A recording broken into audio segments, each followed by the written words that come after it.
यहाँ पर मेरे बहुत सारे दोस्त पहले ही बैठे हुए थे और उन्होंने बहुत काम की बातें की हैं। हाफिज़ ताहिर खलील साहब जैसे लोग जब मौजूद हों, जिनका कई दिहाइयों का तजुर्बा है और हमारे जो असातिज़ा की जो खेप है उनमें उनका शुमार होता है, तो मेरे पास कहने के लिए बहुत कुछ नहीं है। लेकिन जो मौजू है आज का, ज़ाब्ता अखलाक के हवाले से, इलेक्शन कमीशन ऑफ पाकिस्तान ने अपना एक ज़ाब्ता अखलाक जारी किया है। वो उर्दू और अंग्रेज़ी दोनों ज़बानों में मौजूद है। मेरी दरख्वास्त होगी कि जो मेन स्ट्रीम मीडिया है, टीवी चैनल्स हैं, अखबार हैं, वो अपने न्यूज़ रूम्स में उसकी कापी ज़रूर रखें और जो आपके एंकर्स और जो रिपोर्टर्स हैं उनको ज़रूर फराहम करें। उस हवाले से अगर कोई सवालात हैं तो आप इलेक्शन कमीशन से ज़रूर पूछें। उस पर बात ज़रूर हो सकती है, तनकीद भी हो सकती है, बस गालम गलोच नहीं हो सकती, तो वो बहुत ज़रूरी है। ज़ाब्ता अखलाक के हवाले से बहुत सारी बातें हुई हैं। जो बुनियादी मकसद है वो तो यही है कि 8 फरवरी 2024 जुमेरात के रोज़ जो इंतखाबात होने हैं, जिनके बारे में बहुत सारे लोग बहुत सारी क्या साराइयाँ और गलत फहमियाँ और गलत मालूमात देने की कोशिश करते रहे, लोगों को गुमराह करने की कोशिश करते रहे। कभी किसी को ठंड की वजह से इलेक्शंस मुलतवी होते हुए नज़र आए, कभी सिक्योरिटी की सूरत हाल की वजह से नज़र आए, और जितने मुंह हैं उतनी बातें।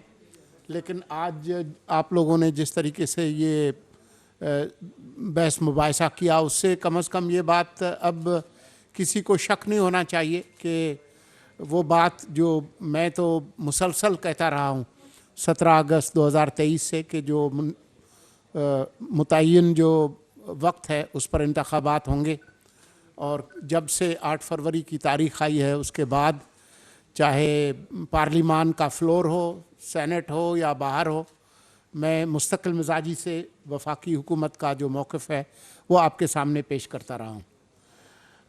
जो बात अहम है ज़ाब्ता अखलाक के हवाले से, उसमें देखना ये है कि हम कोशिश करें कि लोगों के अंदर इस अमल के बारे में मुस्बत रवैया उसको तख्लीक करने में मदद करें।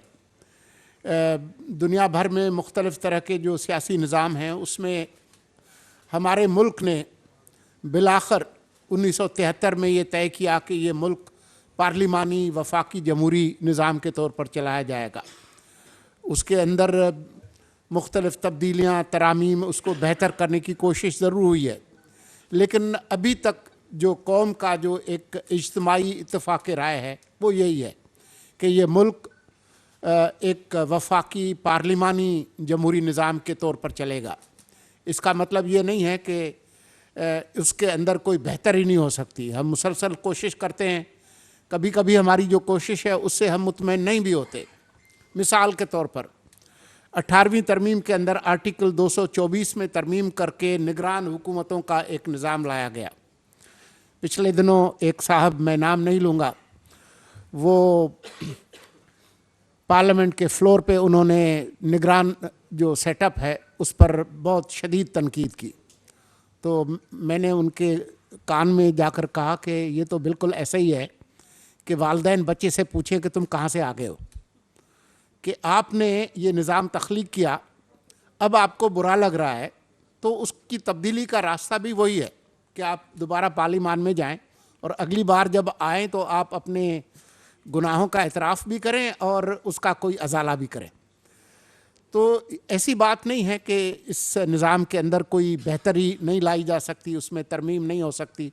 बहुत सारे पार्लिमानी निज़ामों में मुतनासिब नुमाइंदगी का एक निज़ाम मौजूद होता है। हमारे यहाँ उस तरह से नहीं है, लेकिन आपके इल्म में है कि जो महफूज नशिस्तें हैं, चाहे वो ख़वातीन की हों, टेक्नोक्रेट्स की हों, अक़लियती की हों, वो एक तरह से मुतनासिब फार्मूले के तहत ही होती हैं।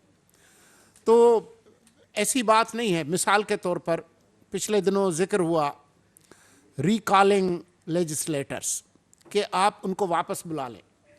अवाम ने अगर मुंतखब किया है तो अवाम के पास ये अख्तियार होना चाहिए। आप किसी मुलाजिम को रखें नौकरी पर और उसकी जो कारकर्दगी है वो तसल्ली बख्श नहीं है, तो उसको फायर करने का आपको अख्तियार है, क्योंकि आप मालिक हैं, अवाम मालिक है।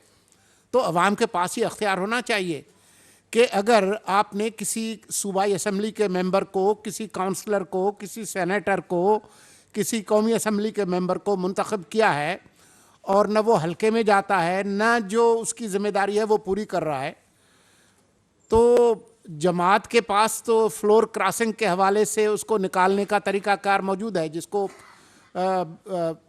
ऊपर से तब्दीली लाने की कहा जाता है।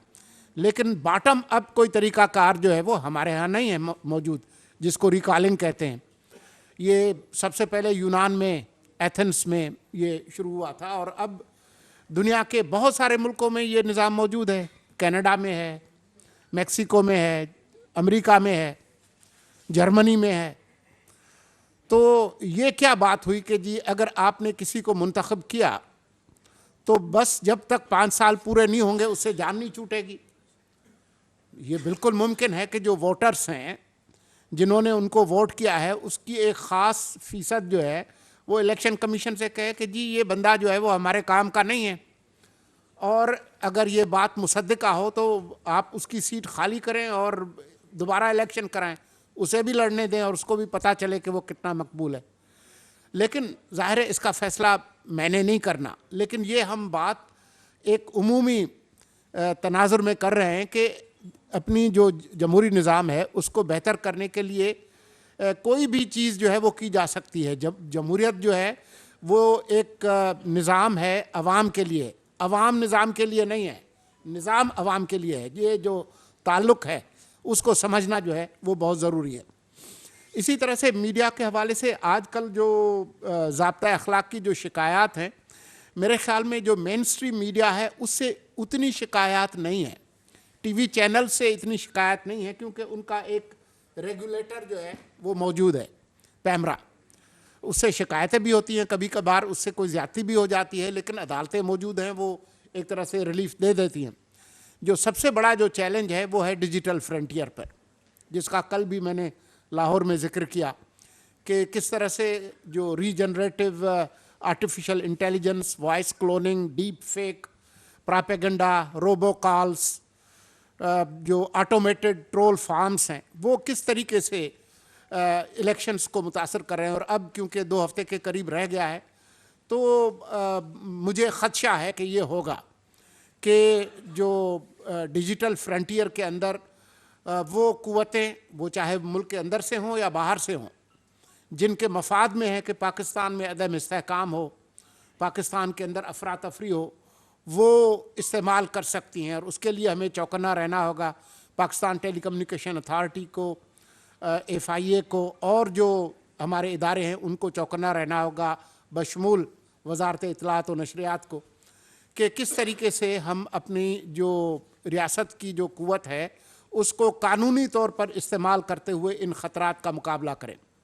अभी मैं रस्ते में एक वीलागर साहब, जो किसी ज़माने में हमारी नौकरशाही का हिस्सा भी थे, वो उनका एक वीलाग में देख रहा था, जिसमें वो इस तरह की मतलब जिसको कहते हैं ना गिटे जोड़ के झूठ बोलना, इस तरह से वो फरमा रहे थे कि जी इलेक्शन के दिन 12:53 और 25 सेकंड पर जो है वो एक फ़लाँ जगह एक खून खराबा होगा, उसके नतीजे में ये लावा उबल पड़ेगा। एक ऐसी फैंटेसी किस्म की चीज़ें बनाकर, और ये बदकिस्मती से शाम के जो वीलागर्स हैं उनके यहाँ से आपको इस तरह की चीज़ें मिल रही हैं जो बदकिस्मती से बहुत ख़तरनाक हैं। अगर आपको 2.5 लोग देख रहे हैं फिर तो शायद कोई इतना बड़ा ख़तरा नहीं है, लेकिन अगर आप बहुत बड़ा झूठ बोलते हैं तो उसके नतीजे में बहुत ज़्यादा व्यूअरशिप होती है, तो आप बड़ा ख़तरा है। तो उन ख़तरात को समझना जो है वो बहुत ज़रूरी है। और ये बात है, शाम के वक्त जो सीरियस टॉक शोज़ हैं उसमें तो शायद कोई इतना बड़ा मसला नहीं है, क्योंकि जो डायरेक्टर न्यूज़ और करंट अफेयर्स हैं वो ख्याल रखते हैं कि तवाज़ुन का ख्याल रखा जाए। थोड़ी बहुत हर चैनल की एक स्लांट होती है, किसी न किसी तरफ झुका होता है, लेकिन मजमूई तौर पर कोई इतना बड़ा मसला नहीं है। लेकिन अगर 11 बजे के बाद जो महफिल लगती है, तो बज़ाहिर तो तफरीह के लिए होती है, लेकिन अगर उसमें आप जमहूरी निज़ाम का मजाक उड़ाते हैं, अगर आप सियासी जमातों का मजाक उड़ाते हैं, उनके रहनुमाओं का उस तरह से मजाक उड़ाते हैं जिससे लोगों में हौसला शिकनी हो इलेक्शन में जाने के, तो फिर आप अपना जो किरदार है वो ठीक नहीं अदा कर रहे हैं। आप तफरीह की इजाज़त है, मजाक की इजाज़त है, कार्टून्स की इजाज़त है, लेकिन हमें जो एक कौम की जो एक इज्तिमाई इत्तेफाक राय है कि ये मुल्क उसके मुंतखब नुमाइंदे चलाएंगे और ये कि ये मुल्क जो एक वफाकी पार्लिमानी जमहूरी निज़ाम है उससे मजबूत होगा, वही इस मुल्क को जोड़े हुए है, इसको बेहतर करना है, इसको ख़राब नहीं करना। तो ये वो बातें थीं जो कि मैं आपके सामने रखना चाहता था। और मुझे यकीन है कि बहुत सारे लोग जो यहाँ नीचे बैठे हुए हैं या जो मुझे सुन रहे हैं, उनके साथ मैंने काम किया हुआ है। और हम ये जो मकसद है 8 फरवरी का, जुमेरात 8 फरवरी 2024 का, कि इस मुल्क में पुरअमन तरीके से इंतखाबात हों, बग़ैर किसी अफरा तफरी के हों, और लोग बड़े पैमाने पे अपनी पसंद की जमातों और उम्मीदवारों को वोट दें, उसको हम पाया तकमील तक पहुँचाएँ। बहुत शुक्रिया।